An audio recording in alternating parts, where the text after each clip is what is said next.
அகிலமெங்கும் உள்ள தமிழ் நேயர்கள் அனைவருக்கும் பரம்பரை ஜோதிடர் உங்கள் மனோ பாலாஜியின் அன்பான வணக்கம். மீன ராசியில் பிறந்த அன்பர்களுக்கு செவ்வாய் பயிற்சி பலன்கள். இந்த செவ்வாய் பகவான் பயிற்சினால் உங்களுடைய ராசிக்கு தொழில், குடும்பம், பொருளாதாரம், எதிர்பார்க்கக்கூடிய ஒரு அன்பான நல்ல விஷயங்கள் எந்த அளவுக்கு நமக்கு சாதகமாக அமைய போகுது அப்படிங்கிறத பற்றி தாங்க இந்த பதிவில் தெளிவாக இப்போ நம்ம பார்க்க போகிறோமுங்க. ஃபஸ்ட் டைம் பார்க்குறவங்களா இருந்தீங்கன்னா சப்ஸ்கிரைப் பண்ணி பெல் பட்டன் அழுத்தி ஆல் ஆப்ஷன் கொடுங்க. மீனம் யோகமான ராசி, அற்புதமான ராசி, எல்லாருக்கும் நல்லது செய்யக்கூடிய ஒரு அன்பான உள்ளம் கொண்டவங்க தான் இந்த மீன ராசிக்காரர். ஆனால் இந்த மீன ராசிக்காரர் அடுத்தவங்களுக்கு கொடுக்கத்தான் தெரியும், திருப்பி கேட்க தெரியாது. அடுத்தவங்களுக்கு நல்லது செய்யத்தான் தெரியும், கெட்டது செய்ய தெரியாது. இந்த மீன ராசிக்காரர் எல்லாருக்கும் அதாவது சார்ந்து வாழக்கூடியவங்க. நாம் மட்டும் நல்லா இருந்தால் போதும், சமுதாயம் நல்லா இருக்கணும், நம்ம கூட இருக்கிறவங்க நல்லா இருக்கணும் அப்படின்னு நினச்சி வாழ தெரிஞ்சவங்க தான் இந்த மீன ராசிக்காரரு. ஆனால் எல்லா கஷ்டங்களும் பட்டுட்டு இருக்கிறது யாருன்னு கேட்டோம்னா இந்த மீன ராசிக்காரர் தான். ஏன்னா ஏற்கனவே ஜென்மச்சனி, இன்னொன்று பார்த்தோம்னா 12ஆம் இடத்துல ராகு, அதாவது அலைச்சல் அதிகம், மன கஷ்டம் அதிகம். 10வது குறைக்கு குரு பகவான் வேற நம்மளுடைய ராசிக்கு அதாவது 5ஆம் இடத்துல உச்ச பலம் அடைஞ்சிட்டாரு. சரிங்களா? ஜென்மத்தில் இருக்கிற சனிக்கு ஒரு ரிலீஃப் கிடைச்ச மாதிரி. சரிங்களா? இந்த நேரத்தில் நமக்கு 2ஆம் அதிபதியாக வரக்கூடிய செவ்வாய் பகவானும், பாக்யாதிபதியாக வரக்கூடிய செவ்வாய் பகவானும், அதாவது 3ஆம் இடத்திற்கு உபஜயஸ்தானத்துக்கு சஞ்சாரம் பண்ணிட்டார். அற்புதம் இல்லைங்களா? அதாவது மனசில் வீரியம் இருக்கணுங்க. சரிங்களா? பணங்காசு சொத்து சுகம் எத்தனை இருந்தாலும் அதை கட்டி காப்பாற்றக்கூடிய தைரியம் இருந்தால் தான் அதுக்கு நமக்கு சொந்தம். சரிங்களா? அதை விட இன்னொன்று பார்த்தோம்னா நம்மக்கிட்ட நல்ல கல்வி, நல்ல படிப்பு, நல்ல ஒழுக்கம், நல்ல சிந்தனை, நல்ல குணம் இருந்தாலும் அதாவது நமக்கு சந்தர்ப்பங்கள் சாதகமாக அமைஞ்சாதான் அதை வெளிப்படுத்த முடியும். சரிங்களா? ஒரு வேலையும் கிடைச்சாதான் அந்த வேலையை முழுசாக நம்ம செய்து காட்ட முடியும். அந்த மாதிரி நமக்கு மனசில் ஒரு தைரியம், துணிச்சல் இருந்தால் தான் நம்ம எதையுமே சாதிக்க முடியும். அப்போது 3ஆம் இடங்கிறது விளையாட்டு சார்ந்த விஷயம், அதே மாதிரி தைரியம் சார்ந்த விஷயம். அது மட்டும் இல்லை, பின் சகோதரன் சகோதரி சம்மந்தப்பட்ட ரீதியில் இந்த 2ஆம் அதிபதி போய் பாக்யாதிபதி போய் கரெக்டாக 3ஆம் இடத்துல உட்காரதுனால நீங்கள் எதை தேடணும்னு நினைக்கிறீங்களோ, இது வரைக்கும் எது கிடைக்காமல் இருந்ததோ, எதில் நஷ்டப்பட்டோமோ, யாரால் நம்ம பாதிக்கப்பட்டோமோ, யார் நம்மளை விட்டு பிரிஞ்சு விலகி நிற்கிறாங்களோ, கண்டிப்பாக அது எல்லாமே சரியாகக்கூடிய காலமாக தான் இந்த பயிற்சி உங்களுக்கு அமையப்போகும்.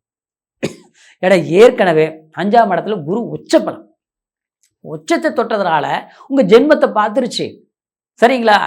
எவ்வளோ கஷ்டப்படக்கூடாதோ அத்தனை கஷ்டப்பட்டுட்டோம், எத்தனை சிரமங்கள் அனுபவிக்கக்கூடாது அத்தனை சிரமங்கள் அனுபவிச்சிட்டோம். நல்லா வாழ்ந்த குடும்பம். மீனராசிக்காரர் எங்கே பார்த்தாலும் அதாவது ஒரு பொசிஷனான ஒரு மனிதர்கள். சரிங்களா? சமூகத்தில் அவங்க பேர் சொன்னால் அங்கீகாரம் உண்டு. நம்மளுடைய குடும்ப முன்னோர்கள் நல்லா வாழ்ந்தவர்கள். சரிங்களா? ஆலயங்களுக்கு சில உபகரணங்கள் பண்ணியும், அதாவது இல்லாதவர்களுக்கும் சில நன்மைகள் செய்தும், சமுதாயம் ஒரு ஊரில் பெரிய மனசு ஸ்தான இதோடு இருந்தவங்க தான் மீனராசிக்காரர். அதான் அந்த குடும்பத்தில் தான் பிறந்திருப்பாங்க. சரிங்களா? இன்றைக்கி கடல் கடந்து போய் பணவாசம் போன மாதிரி நிம்மதி இல்லை. எவ்வளவோ சம்பாரித்தோம், மிச்சம் வைக்க முடியல. சம்பாரிச்சது போகிற அடுத்தவங்ககிட்ட கொடுத்து எல்லாம் நஷ்டம் அடைஞ்சிட்டேன். ஆனால் இன்றைக்கி சம்பாதிக்கணும்னு 10 ரூபா சம்பாதிக்கிறதுக்கு முயற்சி எடுத்தால் முடிய மாட்டேங்குது. எல்லாம் நெருங்கி வருது, தேடி தேடி வருது. ஆனால் வர்றதை பார்த்த வேகத்துலேயும் எல்லாம் பிச்சுட்டு போயிடுது. கை கெட்டுது, வாய் கெட்டல. நடக்கிற மாதிரியே இருக்குது, நடக்கலை. கிடைக்கிற மாதிரியே இருக்குது, கிடைக்கல. ஆக மொத்தத்தில் நினைக்கிறது நடக்கலை, எதிர்பார்க்கறது கிடைக்கல. இதுதான் வாழ்க்கையாக போயிட்டுருக்குது. சரியாகுமா அப்படின்னா சரியாகக்கூடிய நேரம். இந்த நேரம் பயன்படுத்துங்க. குறிப்பாக யார் நீங்கள் யார் ரீதியில் நீங்கள் அன்பு வைக்கிறீங்களோ, யாரை எதிர்பார்க்குறீங்களோ, எந்த பொருள் உங்களை விட்டு போச்சோ அது தேடி வரக்கூடிய வாய்ப்பு, இணையக்கூடிய சந்தர்ப்பம். ஒரு வீடு கட்டணும்னு நினைக்கிறீங்க, கண்டிப்பாக கட்டி முடிச்சிரு. ஒரு இடம் வாங்கணும்னு நினைக்கிறீங்க, வாங்கி முடிக்கலாம். சரிங்களா? அதுக்குண்டான முதலீடு பொருளாதாரம் இல்லையே, எப்படி வரும், கிடைக்கும் அப்படின்னு ஒரு லோன் போட்டிருக்கலாம், கிடைச்சிடும். திடீர் அதிர்ஷ்டத்தையும் யோகத்தையும் ஏற்படுத்தக்கூடிய கால நேரம்தான் இந்த செவ்வாய் பயிற்சி. சரிங்களா? ஏற்கனவே குரு பலம், அப்போ செவ்வாய் ஒரு உற்சாகத்தை உருவாக்கிடுவார். அதே மாதிரி அரசாங்கத்துறையில் வேலையில் இருக்கிறவங்க, வேலையில் கொஞ்சம் பங்கமாக இருக்குது, பிரச்சனையாக இருக்குது, பார்த்தோம்னா மேலதிகாரினால தொந்தரவுகளாக இருக்குது, ஒரு டிரான்ஸ்ஃபர் கிடைக்கல, எதிர்பார்க்கக்கூடிய ஒரு வாய்ப்புகள் அமையலை அப்படிங்கிறவங்களுக்கு ஒரு நல்ல டிரான்ஸ்ஃபர், ஒரு ப்ரொமோஷன், சரிங்களா, கிடைக்கும். ஒரு வழக்குகளை சந்திச்சுட்டு இருக்கக்கூடியவங்களுக்கு, வழக்குனா நீதிமன்ற வழக்கு, ஒரு செக் பிரச்சனை, ஒரு லேண்ட் வாங்கினேன் அதில் பார்த்தா ஒரு பிரச்சனை, அடுத்தது பார்த்தோம்னா ஒரு கிரையம் பண்ணி கடைசியில் பார்த்தோம்னா நம்ம முதலீடு போட்டு கிரையம் பண்ணி அந்த பிரச்சனையே நமக்கு தீரல, பணத்தை கொடுத்து சிக்கலை வாங்கின மாதிரி ஆகிப்போச்சு. அது ஏற்கனவே ஒரு வில்லங்கம் இருந்திருக்குது, சரியாகுமா? கண்டிப்பாக தீர வேண்டிய நேரம், இந்த நேரம் சரியாகும். அப்புறம் பார்த்தோம்னா எதுவாக இருந்தாலும் பரவாயில்ல, மற்ற வாழ்க்கையிலேயே டைவர்ஸ் வரைக்கும் போயிடுச்சு குடும்ப வாழ்க்கை. அடுத்தவங்க பார்த்து நம்மளை பொறாப்படுற அளவுக்கு நம்ம வாழ்ந்த வாழ்க்கையில் பார்த்தோம்னா இன்றைக்கி தன் தலைமையில் தானே மண் வாரி கொட்டிட்டு மாதிரி நம்ம ஒரு வாழ்க்கையை தேர்ந்தெடுத்தோம். கடைசியில் பார்த்தோம்னா அந்த வாழ்க்கை வந்து ஏட்டிக்கு போட்டியாக இருக்குது, சங்கடமாக இருக்குது, சலிப்புகளாக இருக்குது. தீர்க்க முடியல, தீர்க்கக்கூடியவங்களே போராட்டத்தை கொடுத்து பிரச்சனைகளை உருவாக்கி இன்றைக்கி கலகத்தை உண்டாக்கிட்டாங்க. எப்படிங்க தீரும், எப்படிங்க தீர்த்துக்க முடியும், ஏதாவது வாய்ப்புகள் இருக்கா, அதுக்குண்டான நேரம் வருதான்னா அந்த நேரத்தை இந்த நேரம், சரிங்களா? உங்களுக்கு பின்பலத்தில் பின்னால் இருந்த முதுகில் குத்துணுவங்க கண்டிப்பாக அவங்கள ஓடி ஒழியக்கூடிய நேரம். நீங்கள் திரும்பி பார்த்தீங்கன்னா எப்படி ஓடுவாங்களோ அந்த மாதிரி அவங்களுக்கு முன்னால் நம்மளை யார் கெடுக்கணும்னு நினச்சாங்களோ அவங்களுக்கு முன்னால் ஜெயிச்சு காட்டக்கூடிய நேரம். விளையாட்டுத் துறையில் இருக்கிறவங்கள சக்ஸஸ்ஃபுல் காட்டக்கூடிய ஒரு வாய்ப்புகள். அரசியல் துறையில் இருக்கிறவங்க கண்டிப்பாக பொருளாதார அடிப்படையில் மட்டும் கிடையாது, பதவி யோகங்கள் கொடுக்கக்கூடிய கால நேரத்தை நிர்ணயம் செய்யக்கூடிய வாய்ப்பு தான் இந்த செவ்வாய் பயிற்சி, சரிங்களா? அதே நேரத்தில் கலைத்துறையில் இருக்கக்கூடியவங்க நிச்சயமாக ஒரு சாதனையாளர்களாக வருவாங்க, சரிங்களா? எல்லா வாய்ப்புகளும் இருந்து நமக்கு வெளிப்படுத்த முடியல, நமக்கு அப்படியே நம்மளை வச்சோம் மற்றவங்க சரியாக பயன்படுத்திக்கிட்டாங்க, நம்மளால் வாழ்ந்தவங்க ரொம்ப வேறு, ஆனால் எல்லாமே அவங்க நல்லா இருக்கிறாங்க, நமக்கு உதவி செய்யலை, யார் உதவியும் உங்களுக்கு தேவையில்லை, யார் வந்து நமக்கு உபதேசம் பண்ண வேண்டிய அவசியம் இல்லை. நிச்சயமாக உங்களுடைய நல்ல மனசுக்கு மீனராசிக்காரர் நிச்சயமாக உங்களுடைய நல்ல திறமைக்கும் நல்ல மனசுக்கும் கண்டிப்பாக ஒரு உற்சாகத்தையும் அப்படியே ஒரு வேகத்தையும் ஒரு ஜோதி வடிவில் இருக்கக்கூடிய ஒரு வெளிச்சம், சரிங்களா?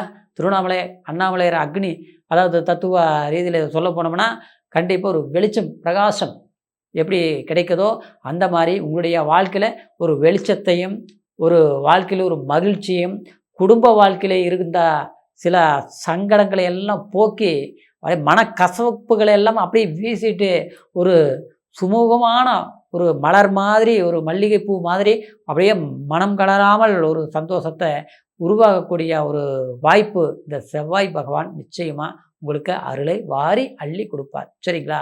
அப்போது பிரார்த்தனைகள் பண்ணிக்கணும். தெய்வாம்சம் பொருந்திய ஒரு முருகருடைய செவ்வாயினா முருகர் தானுங்க. அதனால் பக்கத்தில் இருக்கிற ஒரு கோயிலுக்கு போய் முருகர் வழிபாடு பண்ணுங்க.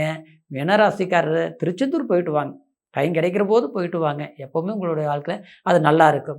ஏன்னா ஜென்மச்சனி வேறு நடந்துட்டு இருக்குது, சனீஸ்வரரை நல்லா வணங்கிக்குங்க. வண்டி வாகனங்கள் வாங்கிறது மாற்றுறதெல்லாம் பண்ண வேண்டாம், வீடு கட்டுற விஷயங்கள் நீங்கள் பண்ணுங்கள், இடம் வாங்குகிற விஷயங்களும் பண்ணுங்கள். அப்புறம் வந்து காதல் அன்பு சம்மந்தப்பட்ட விஷயங்களுக்கு பொறுத்து போங்க, பொறுமையை விட்டு பிடிங்க, சரியாகும். குழந்தைங்க கிட்ட அன்பான முறையில் நடந்துக்குங்க. கோபத்தை அவங்களுடைய கண்டிப்பு தவறு பண்ணும்போது சுட்டி காட்டாதீங்க, சரிங்களா?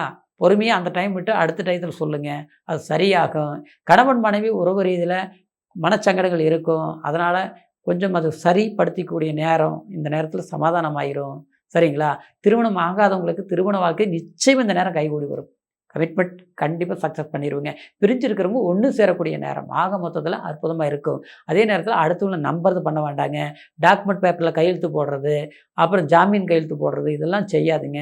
தொழில் ரீதியில் இறங்குறீங்கன்னா, முதலீடு போடுறீங்கன்னா நல்லா யோசித்து பண்ணுங்கள். சரின்னு 100% பட்டதுன்னா ஓரளவுக்கு முதலீடு போடுங்க, அதிகமான முதலீடுகள் பண்ண வேண்டாம். கடன் பிரச்சனைகள் கண்டிப்பாக தீர்ந்துரு, கவலைப்பட வேண்டாங்க, சரிங்களா?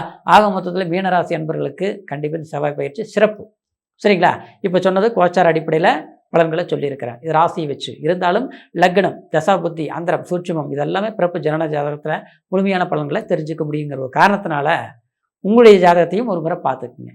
நம்மக்கிட்ட பார்க்கணுன்னு நீங்கள் விரும்புனீங்கன்னா கீழே இருக்கிற நம்பருக்கு ஃபோன் பண்ணி உங்கள் பிறந்த தேதி, நேரம், ஊர் இது 3 மட்டும் ஆன்லைன் மூலியத்தில் அற்புதமான பலன்களை கேட்டு தெரிஞ்சுக்கலாம், சரிங்களா? மீனராசிக்காரருடைய எதிர்காலம் அற்புதமாக எந்த அளவுக்கு இருக்குதுங்கிறது முழுமையான பலன்களும் ஜாதகத்தில் தான் தெரியும், சரிங்களா?